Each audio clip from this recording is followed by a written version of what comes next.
It's a pleasure for us to celebrate our anniversary with you. So thank you so much. We know you have a busy schedule, so it's an honor to have you here today. So we want Alex to, Nacho now is going to introduce you, to tell to the public about your work. And then we are going to start with a few questions. Okay. Thank you, Alex, so much. Great. And feel very welcome here in Austral University today. Thank you, thank you. Alex McDowell es production designer. Para empezar, él es un artista, pero él descubrió el mundo del production designer, hizo videos para Iggy Pop, trabajó con gente como Spielberg, Tim Burton, trabajó para Zack Snyder, y voy a mencionar algunas de las películas para las cuales él trabajó. El Hombre de Acero, Superman, Watchmen, Minority Report, La Terminal, también esa la del aeropuerto con Tom Hanks, y dirigida por Steven Spielberg. Trabajó en B-Movie. Alex, you also work for Fantastic Mr. Fox, true? True. Yeah. Entonces trabajó también para Wes Anderson. Entonces él ha sido, y él quien es para nosotros, es nuestro amigo y mentor, y ha pasado desde la disciplina de ser artista a ser production designer. ¿Y qué hace un production designer? Construye lo que es el mundo que está alrededor de los personajes, cómo son las casas, cómo son los vestuarios, cómo son toda la escenografía. Para la película La Terminal tuvo que construir básicamente un aeropuerto, para darse una idea. Y para la película Minority Report, él tuvo que pensar cómo sería el futuro de Washington a 50 años en el futuro si se pudieran predecir los crímenes. Él pensó las lógicas y las reglas del mundo para luego los personajes del mundo fueran coherentes, que las historias fueran coherentes dentro de ese mismo mundo. Ese es el currículum de Alex y estamos muy contentos de tenerlo acá con nosotros. Thank you, Nacho. So, Alex, my first question, can you tell us about what is Worldbuilding and how did you apply it in the future, in the past, and how are you doing today, in the present? Please, can you tell us more about that? Absolutely. Well, first of all, it's an honor to be here. Thank you. Congratulations on your 30th anniversary. Fantastic. And also to say that the relationship we're developing with 𝗢�57 Austral, with Terry and Nacho and the team, is really changing the way we think about world building. So we are enormously grateful for this relationship, really excited that it's continuing. So to answer your question, I've been working in the media space in one way or another as a designer for a little more than 30 years. In many ways, being a production designer is being a world builder by default, because to design for a movie, you have to design a world. Even if you start with a script, you're still designing the container for the actors and the container for the story. And it's fundamental, and I do this all the time, which is that we work within a sphere, essentially, a container of narrative. What happened in my career was that I worked on the film Minority Report. I was very lucky to be chosen by Steven Spielberg to be the production designer. But when it started, there was no script. And it was a fundamental shift that it's very unusual for a film to start with no script, as you know, because films are generally financed from the script. But because it's a Steven Spielberg film, we were allowed to, or he wanted us to build a world before there was a script. And so suddenly we were really literally being acknowledged as world builders. And what I would say is it flipped the model of film and the possibilities of how you work with film and originate stories. It really flipped that model upside down, because as we built a world, and you build this world from clay, you build it slowly and you build it to more and more detail. The writer and Steven Spielberg would step inside that world, and then they would react to things that we were discovering, and then we would listen to the discoveries they were making. And as the script was developing, And so it's this cyclical process, which I think has become fundamental to the way we all work, which is that it's collaborative. You really cannot build a world, and there's no part of our process that can work without the acknowledgement that it comes from a group of experts of multiple disciplines and from the tension that evolves from that. So after we finished Minority Report, we realized that by building this world, we'd created a container that could generate literally hundreds of different stories. And having realized that, from that moment on, and that was in the year 2000, not only had we built this space that many stories could evolve from, we'd also used the future as a weapon, as a tool to stimulate change in the present. And I think that those two things, the idea that any world generates more than one story, that any world, there's three things, any world that comes from a collaboration between multiple disciplines and a world that's set in the future can provoke change in the present. And it taps back into the origin of storytelling, which if we really analyze why storytelling exists, it was to pass information from one generation to another. It was to process complicated data, complicated ideas in the world, and turn those into stories that many people can understand. And so all of what we discovered in that time in the year 2000 was that telling those stories and using metaphors and placing ourselves in the future and working together in much more of the 10,000s of years of oral tradition, rather than the way we understand story now, which is somewhat debased by the idea that a story is by an author or a composer or an architect, and that those people are leading the narrative. What we realize is if we come back to the foundation of storytelling and the reason for its existence, and we use the tools we have now, which are so sophisticated, we have an opportunity to translate the world, and a world that is not only more and more complex, but really, really disrupted, as we all know, as we're living in the middle now of a disrupted world that we couldn't have imagined 5 years ago. Perfect, Alex. Thank you for your answer. I had a very big question. How do you think world building and storytelling can change the world we are living today? It's possible? Yeah, I believe so. Excuse if there's background noise. I have something going by. No, it's okay. We don't hear anything on your background. It's okay for us. Okay, that's great. Excellent. Yeah. So I think that to follow on from what I was saying, I think that spending 30 years in the film industry, first of all, you begin to realize that it's not necessarily the right medium to create change. But if you take the tools of storytelling, of media, and in this case, in my experience in film, you have incredibly powerful tools. If you focus those tools on a future of a present condition, what we see is that we place a group of people into a future that they couldn't otherwise imagine. And we use those design techniques and those storytelling techniques in order for them to enter a world that doesn't yet exist.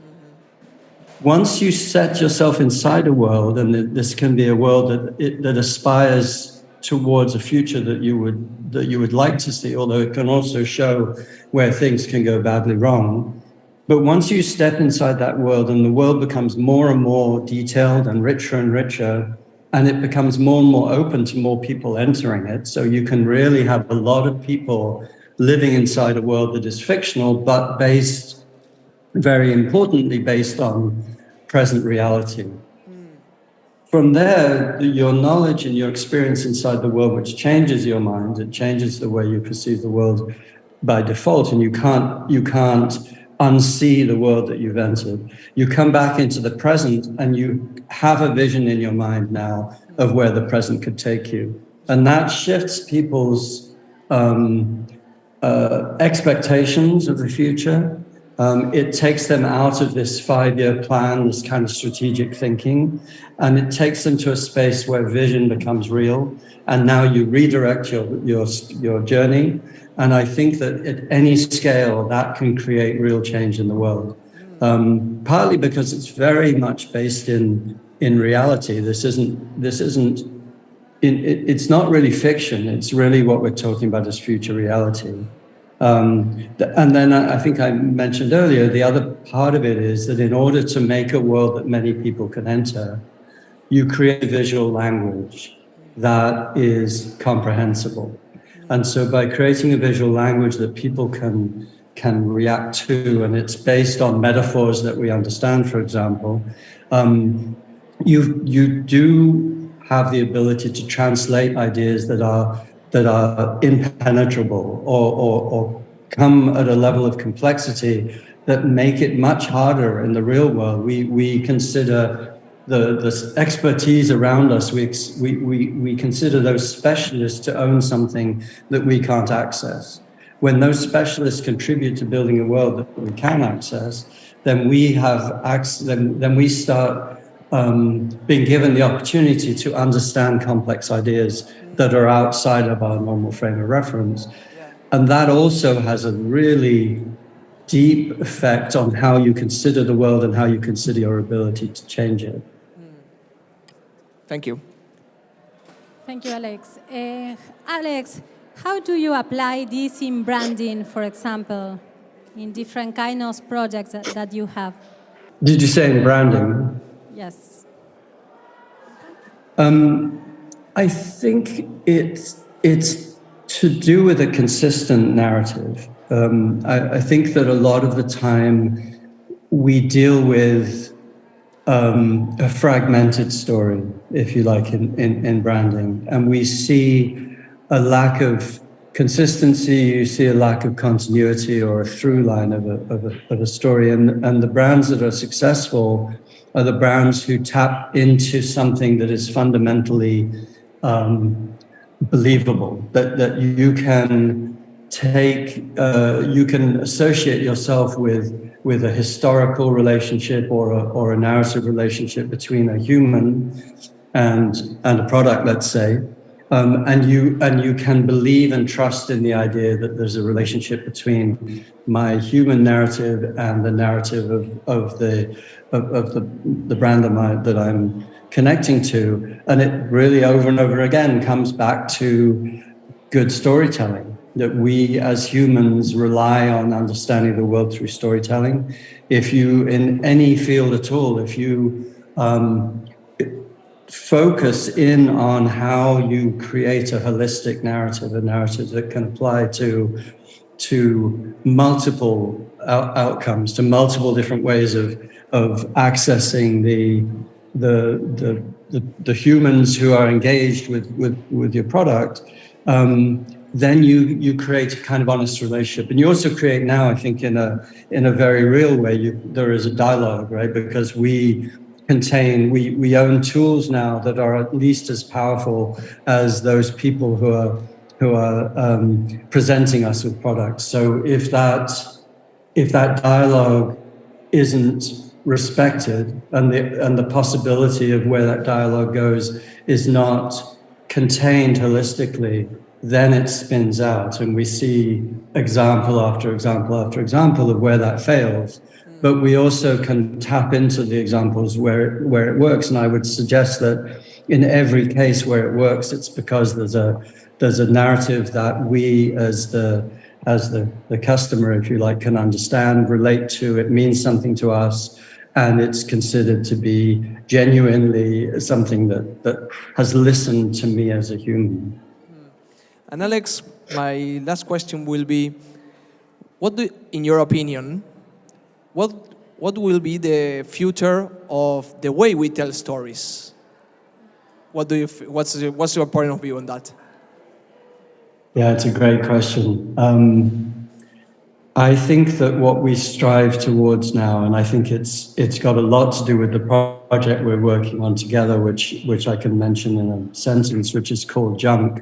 And we're engaging with, I think, maybe 14 universities now on 4 continents. Yes. But it's a core provocation that says, what is the world going to look like in 300 years if we are left with the remains of this world that we know now, and we have to change the way in which we think about the world now, which is a very powerful example of how that distant future can affect our present. It's fundamentally based in being media and platform agnostic. And I think that we have for much too long segregated different media forms and siloed them and said, if I'm a filmmaker, I'm not a game maker. If I'm a game maker, I'm not a theater designer, or I'm not a theater director. We have incredibly powerful tools in our hands. Those of us who understand media really understand media, but we are forced to consider which media are we going to associate ourselves with. If you combine all of the tools, or the primary tools of these different media capabilities, if you take something from animation and storytelling, if you take something from camera and engagement with the actor and the script in film, if you take something from theater in terms of an emotional core, etc., and you put all those things together, I believe that our future depends entirely on creating something new that is in the middle of all of those different media. If we fold those tools together, we all have access to this. The core tools are not only more and more common from medium to medium, but they've never been more accessible. The fact that you can put a VR headset on for, $300 in American terms, compared to buying a camera for, $16,000 in 10 years ago.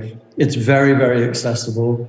But the only way you can really think about developing story now is across all media, and not saying I'm writing a script for a movie, but saying I'm developing an entire narrative, again, from this world that we develop, that can be applied to multiple media simultaneously, or the media of choice, but all based in the same world space. Once you establish that, once we get into that mode, which I think is something that is fundamental part of my practice in my design studio. Once you get to that point, media becomes a completely new weapon. It becomes powerful in a way that it really has never been.